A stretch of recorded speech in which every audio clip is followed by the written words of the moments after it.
আমি আল্লাহ রাব্বুল আলামিন কাল ওই কিয়ামতের কঠিন হাসরের সময় যখন সবাই নাফসি নাফসি করতে থাকবে, আমি তখন ওই জওয়ান যুবক ভাইদের জন্য একটা এয়ার কন্ডিশন ঘর আমি বানিয়ে দেব। সম্মানিত মুহতারাম, ওই জন্য এখনো সময় আছে, আমরা ফিরে আসি। এখনো সময় আছে, আমরা ফিরে আসি। কত জওয়ান যুবক ভাইদের ঘটনা, হাজার হাজার ঘটনা আছে। তারা কঠিন কঠিন কাজের মধ্যে গৃহস্থ ছিল, তারা ব্যস্ত ছিল, সেখান থেকে তারা ফিরে এসেছে। সহিহ বুখারীর মুকাশাফাতুল কুলুবের মধ্যে এই ঘটনাটা আছে, এক জওয়ান ভাইয়ের ঘটনা। এই ঘটনা আমরা শুনেছি, আবার আমি শিক্ষা নেওয়ার জন্য একবার বলি। সম্মানিত মুহতারাম হাজিরিন, আগে আমরা জানতাম গোলামবাদী বিক্রি হতো, গোলামবাদী বিক্রি হতো না? এখন কিন্তু এই গোলামবাদী পাওয়া যায় না। আগে বিক্রি হতো। একজন মালিক সে গোলাম কিনতে গেছে, গোলাম কিনতে যাওয়ার পরে একটা গোলাম চয়েস হয়েছে, গোলামটা পছন্দ হয়ে গেছে, কেনাকাটি করবে, দাম দর হয়ে গেছে।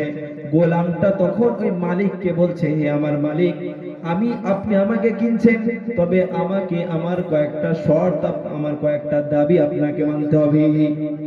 গোলাম বলছে মালিককে যে আমার কয়েকটা শর্ত আছে, কয়েকটা দাবি আছে, আপনাকে সেই দাবি মানতে হবে, তাহলে আপনি আমাকে কিনে নিয়ে যান।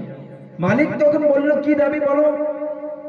তখন সেই গোলাম বলছে, হে আমার মালিক, হে আমার প্রভু, আপনি আমাকে কিনে নিয়ে যাচ্ছেন, আমার তিনটে দাবি আছে। কি দাবি? যখন ফজরের নামাজের সময় হয়ে যাবে, 5 ওয়াক্ত নামাজের সময় হয়ে যাবে, তখন আমি কিন্তু কাজ করব না, আমার নামাজ পড়ার জন্য ছুটি দিতে হবে। প্রথম শর্ত। জওয়ান গোলাম, সে একজন তত্ত্বাবধানে কাজ করে, সে শর্ত লাগাচ্ছে, যখন 5 ওয়াক্ত নামাজের সময় হয়ে যাবে, তখন আমাকে নামাজ পড়ার জন্য ছুটি দিতে হবে। দ্বিতীয় শর্ত হলো, আমি শুধু কেবলমাত্র দিনে খেদমত করব, আপনার সেবা যত্ন করব, আপনার গোলামি করব, কিন্তু রাতের অন্ধকারে আমি কোনো কাজ করব না। তৃতীয় শর্ত হলো যে আমাকে এমন একটা ঘর দিতে হবে যে ঘরে আমি ছাড়া অন্য কেউ প্রবেশ করবে না। গোলাম তিনটা শর্ত দিয়েছে, মালিক অ্যাকসেপ্ট করেছে। করার পরে বাড়ি নিয়ে গেছে। বাড়ি নিয়ে যাওয়ার পরে মালিক ওই গোলামকে বলছে, দেখো এখানে অগণিত ঘর আছে, তুমি এই ঘরের মধ্যে একটা ঘর নির্বাচন করে নাও, বেছে নাও। গোলাম খুঁজতে খুঁজতে খুঁজতে খুঁজতে এতগুলো ঘরের মধ্যে যে ঘরটা সব চাইতে জীর্ণ শীর্ণ, যে ঘরটা সব থেকে খারাপ, অগুছালো, সেই ঘরটা সে বাছাই করেছে। মালিক তাকে জিজ্ঞাসা করেছে, এতগুলো ঘর আছে, ভালো ভালো ঘর, কিন্তু তুমি খারাপ ঘরটা কেন বাছাই করলে? তখন সে গোলাম বলছে, কি বলছে? সে জওয়ান ছিল, যুবক ছিল, আমাদের মতো ছিল। সে বলছে, এই আপনার অগোছালো ঘর, জীর্ণ শীর্ণ খারাপ ঘর, আমার রবের কাছে একটা বাগিচা। সুবহানাল্লাহ।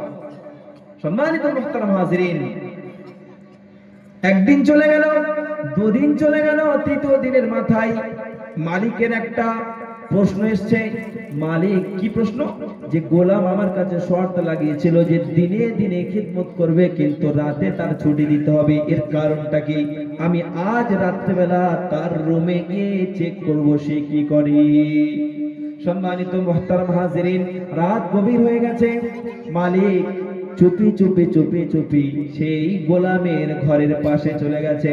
যাওয়ার পরে জানলা দিয়ে উঁকি মেরে দেখছে গোলামটা কি করে। দেখছে যে গোলাম সিজদায় পড়ে আছে, আর সিজদায় পড়ে হাউ মাউ করে কান্না করছে, আল্লাহকে বলছে। কি বলছে? আয় আল্লাহ, যদি আমি এই মালিকের গোলামি না করতাম, তো আমি সারা রাত যেমন ইবাদতে কাটাই, সারা দিনও ঠিক তেমন ইবাদতের মধ্যে কাটাতাম। গোলাম বলছে। সঙ্গে সঙ্গে সে মালিক যখন সে এই মঞ্জার দেখেছে, দেখার পরে তার স্ত্রীকে ডেকে এনে বলছে, দেখো দেখো। স্ত্রীও দেখলো যে গোলাম সিজদার মধ্যে পড়ে আল্লাহ রাব্বুল আলামিনের কাছে আশাবাদী, আল্লাহর কাছে দরখাস্ত করেছে, আল্লাহ যদি আমি গোলাম না হয়ে যদি আমি তোমার গোলাম হতাম, তাহলে আমি দিনে যেমন রাতে যেমন ইবাদত করি, দিনেও ঠিক তেমন করতাম। রাত হয়ে গেছে, সকাল হয়ে গেছে, মালিক সেই গোলামকে ডেকে বলছে, দেখো গোলাম, আজ থেকে তোমাকে আমরা আজাদ করে দিলাম। তুমি যেমন রাতে ইবাদত করো ঠিক তেমন দিনে ইবাদত করো, তোমাকে পরিপূর্ণ আজাদ করে দিলাম। গোলাম হতভম্ব, কি ব্যাপার, আমি এমন কি কাজ করেছি যে আপনি আমাকে আজাদ করে দিচ্ছেন? তখন মালিক বলছেন, মালিকের স্ত্রী কাঁদতে কাঁদতে বলছেন, গতকাল রাতে আমরা তোমার ঘরের জানালা দিয়ে উকি মেরে দেখেছি তুমি এমন ভাবে আল্লাহর কাছে গিড়গিড়িয়ে কান্না করেছো।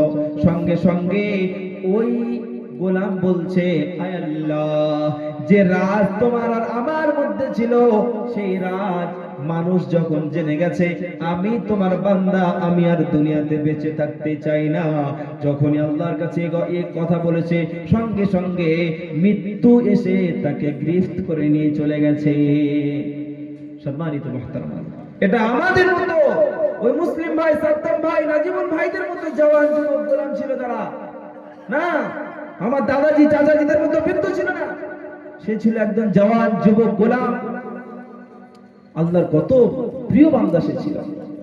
সম্মানিত মুহতারাম হাজিরিন, আমি আজ জওয়ান আছি, আগামীকাল যে আমি বৃদ্ধ হব, অনেকের এই প্রশ্ন থাকে যে আমার বয়স যখন হয়ে যাবে তখন আমি নামাজ পড়বো। অনেকের প্রশ্ন থাকে, অনেকেই বলে যে এখন মौज করার টাইম, লারে লাভ করার টাইম, এখন একটু সময় কাটিয়ে নি, কিছুদিন পর থেকে নামাজ পড়বো। খোদার কসম করে বলছি আপনার ঈমান নেই। আল্লাহ পাক বলেছেন যে তুমি এই যে আমি নুরুদ্দিন কথা বলছি, কিছুক্ষণ পরে যে আমি আমার রুমে গিয়ে রেস্ট নেব এর কোনো আমি গ্যারান্টি দিতে পারি না। কারণ হায়াত এবং মওতের মালিক সেই মহান রব্বুল আলামিন। যখন সময় হবে এক সেকেন্ডও কিন্তু ওয়েট করবে না।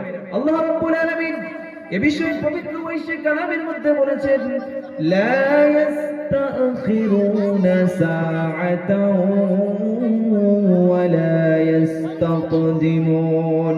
যখনই মরণের সময় হয়ে যাবে তখনই মরণের সময় আজরাইল কারোর জন্য অপেক্ষা করবে না, চোখ মেরে নিয়ে সঙ্গে সঙ্গে চলে যাবে সেকেন্ডের মধ্যে। সম্মানিত মুহতারাম হাজিরিন, আজরাইল হলো পাষাণ দিলের মানুষ, পাষাণ দিনের ফেরেশতা, পাষাণ দিন। আজরাইল আলাইহিস সালাতু ওয়াস সালাম সে কারোর জন্য অপেক্ষা করবে না, সে কারোর জন্য অপেক্ষা করেনি আজ পর্যন্ত, এমনকি আমার হাবিবের জন্য অপেক্ষা করেন নাই। হ্যাঁ, জিজ্ঞাসা করেছিলেন, আল্লাহর হাবিব আপনি কি এখনো থাকতে চান? এই আজরাইল আল্লাহর হাবিবের কাছে এসে জিজ্ঞাসা করেছেন, আল্লাহ হাবিব আপনি কি হায়াতে জিন্দেগিতে বিচারণ করতে চান? আমার হাবিব বলেছিলেন, আজরাইল যদি আমি বেঁচে থাকতে চাই, তারপরে আমি যদি 10 বছর এখনো বাঁচতে চাই, তারপরে কি হবে? আজরাইল বলেছিলেন, তারপরে কিন্তু আপনাকে মৃত্যু অনিবার্য, মৃত্যুর কোলে ঢলে পড়তে হবে। আল্লাহর হাবিব বলেছিলেন, আমাকে তুলে নাও, আমি আমার আল্লাহর সঙ্গে দেখা করতে চাই। ওই জন্য প্রত্যেকটা ভাইকে বলবো, এই মৃত্যু কিন্তু কারোর জন্য অপেক্ষা করে না। আজরাইল অত্যন্ত পাষাণ হৃদয়ের, এই কারোর জন্য অপেক্ষা করবে না, সময় হওয়া মাত্রই তুলে নিয়ে চলে যাবে।